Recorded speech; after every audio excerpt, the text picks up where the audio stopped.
अस्सलामुअलैकुम प्यारे बच्चों, आज एक नई दुआ के साथ फिर आपकी खिदमत में हाजिर हैं।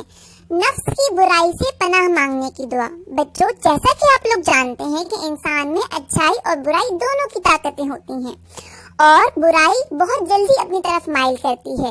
लिहाजा इस दुआ को याद करें। ये दुआ हज़रत सल्लल्लाहु अलैहि वसल्लम ने हज़रत इमरान बिन हुसैन रज़ी अल्लाह तआला अन्हु के वालिद को तालीम फरमाई थी। नफ्स के शर से पनाह मांगने की दुआ। तो आइए दुआ शुरू करते हैं। बिस्मिल्लाहिर्रहमानिर्रहीम। अल्लाहुम्मा अलहिमनी रुश्दी व आइज़नी मिन शर्रि नफ्सी। एक मर्तबा फिर दोहराइए। अल्लाहुम्मा अलहिमनी रुश्दी व आइज़नी मिन शर्रि नफ्सी। एक मर्तबा फिर। अल्लाहुम्मा अलहिमनी रुश्दी व आइज़नी मिन शर्रि नफ्सी।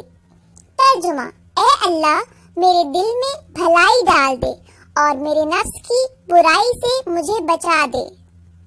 तो प्यारे बच्चों, इस दुआ को जरूर याद करें और रोजाना पढ़ने की आदत डालें। अगली दफा नई दुआ के साथ फिर हाजिर होंगे। जब तक के लिए अल्लाह हाफिज।